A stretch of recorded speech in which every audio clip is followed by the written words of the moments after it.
never falling again. When let someone in and just turn back and let me fall down. Can't keep letting my heart keep falling apart all the time. It's getting so hard, and I know I will keep this promise till you say hello. Until then, I know I'm never falling again. Never falling again. I'm never falling again. Hey, welcome back to it.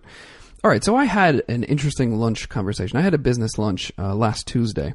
Obviously, I'm not going to tell you all the details of who it was, but I had a business lunch last Tuesday, and it was with an owner of a company whom I knew and was fairly friendly with. We had a good relationship.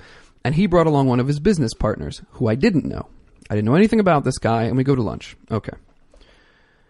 So here's what happens. The business partner that I didn't know starts talking politics. Now, I have no interest in talking politics at a business lunch. Not only could I put my job in jeopardy, I could put the relationship between our company and their company in jeopardy. It's just no good. It's no good. There's nothing really, usually, especially in New York City. Trust me, in New York City, there's no good that can come of this. So I avoid political conversations with people that I don't know. You just avoid them. That's how it is in New York. So he starts talking politics, and he starts talking about the budget debates and the debt ceiling, and then he starts railing into the Tea Party. And he starts calling them idiots and wackos and nut jobs and saying that they don't know the Constitution and they're just trying to wreck everything. And I'm just sitting there eating my sandwich, and I make a couple points that counter him, but nothing huge, nothing forceful. I'm quietly just letting it go because it's not worth it. Sometimes it's just not worth it. And then it got to a point, and I don't know why this happened, but they were describing what their affiliation was. And both of them did. And then there was this pause in the conversation. And I looked up to the guy that I didn't know who had been railing against the Tea Party the whole time. And I smiled and said, "By the way, I am one of your whack job Tea Party guys." And then I smiled at him, and from across the table, I literally just waved at him, smiling. A look on his face was great. He was very surprised. And the guy that I did know, also very surprised, because he didn't know that I was a Tea Party guy. And here's where they split. And this is what was so fascinating to me. And I want to tie this to the American people as a whole. I'll get there in a second.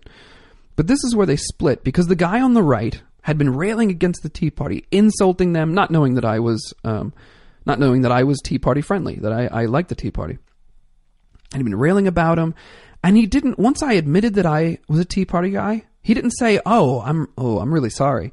I want to know what you think. I want to know this stuff. He didn't say that. No. He asked me if I liked certain senators, and I answered two of them, and he said, "Oh yeah, you are one of the whack jobs.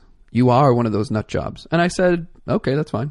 I'm fine with you calling me a nut job. I mean, it's fine. I'm okay with that."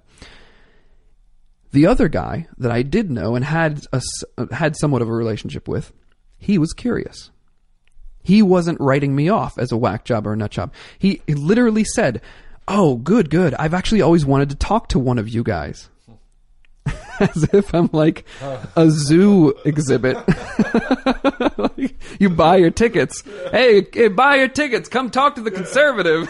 Hey, look, everybody, there's one over here. Right. Don't feed the conservative. Seriously. I almost started laughing because it felt like I was an exhibit in a museum. Like, one of you. Yeah, wow, look, it's a conservative. I've never seen one of these in New York. I've never seen one in real life. No, I've only seen pictures. But he was at least open and wanted to know more.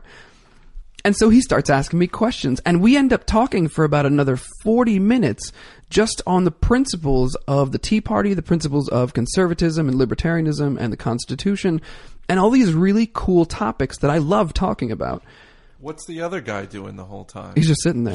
He's just sitting there. Yeah. Like sulking? No, not sulking. I mean, he's paying attention, but he's definitely not engaged. Right. Okay. Definitely not engaged. It was more of a one-on-one conversation at that point. And so we get into all these topics, and he's blown away because he doesn't feel good about the Tea Party because he lives in New York. He has the media that goes with him. The media and the left bash the Tea Party all the time without actually knowing what they are. And so he doesn't like the Tea Party. But then once we started talking principles, he realized he has a lot in common with the Tea Party. And that's a lot of times what happens.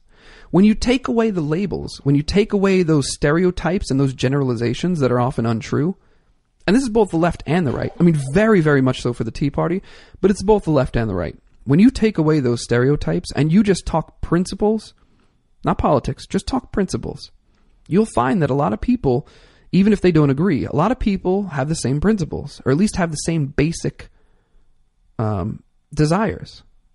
Everybody wants freedom. Everybody wants to live their own life. Everybody wants to make the choices for their own life. That's kind of a universal thing, especially among Americans. So I wondered to myself, why the other guy that I didn't know, why would he mischaracterize me and the Tea Party so strongly? Why would he just lie about them?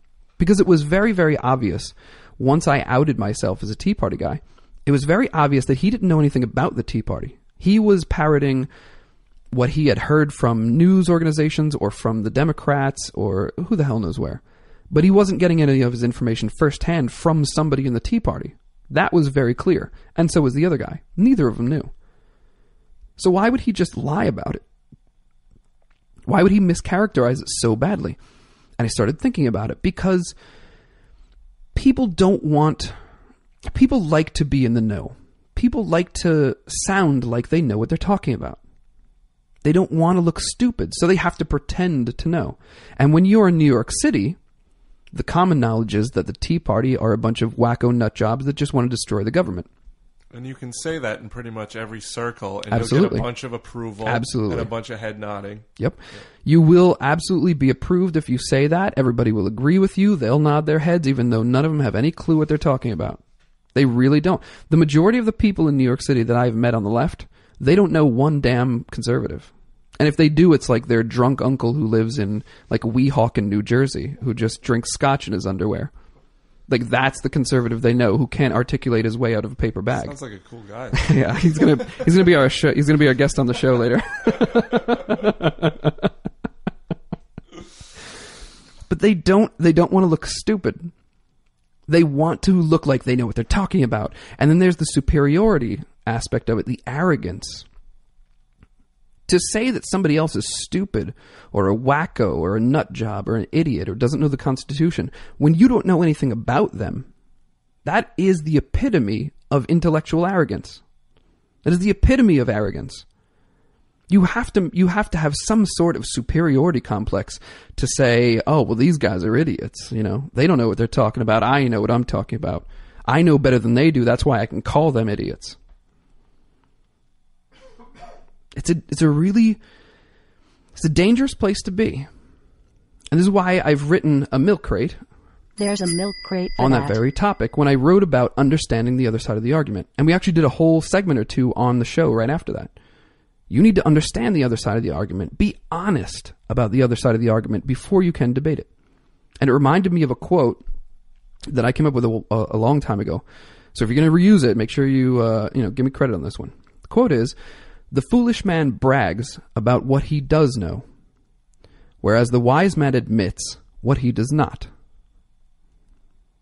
The man on the right, on my right, the man who I didn't know, who was calling me a whack job and had no interest in learning, was the foolish man. He was bragging about what he did know. He had his intellectual arrogance ready to go, ready to throw at me. He was the foolish man. Whereas the guy who I did know, and who had a great conversation, and we built a bridge that day, he was the wise man, because he admitted what he didn't know. And that allowed him to start giving honest questions, to actually start asking things, and to learn more about it. I've also come up with this one. So if you're going to use this one, you got to give me credit too. But honest questions are asked not to show off one's knowledge, but to increase it. An honest question is a question that you ask to try and gain more knowledge, not to show your own knowledge off. That's what an honest question is. And I started looking at these two guys, and I was looking at America. We have a lot of people in America who are willfully ignorant, and we have a lot of people in America who are just ignorant. I've always said on this show and on the site, ignorance is not an insult. Stop using it as an insult. Ignorance just is an opportunity to learn more. That's all it is. We're all ignorant about a ton of stuff. I am ignorant about so many things. So are you. So is John. So is everybody in the world. Being ignorant is okay. Gives you a chance to learn. Being willfully ignorant is not good. And that's what I had here. I had one guy who was willfully ignorant, and I had one guy who was regular ignorant. Which one are we? Which one is America? Because there's a split. There's a lot of people who don't want to be bothered. They don't want to learn. They want to take the easy route and just go with the stereotypes and just go with the false common knowledge in their circle of friends, which doesn't include any diversity, and they want to stay that way. And then there are those of us who don't know and will admit it, and we want to learn. That is the split. Ignorance versus willful ignorance. Which one are you going to be? I would suggest make that decision and then live it.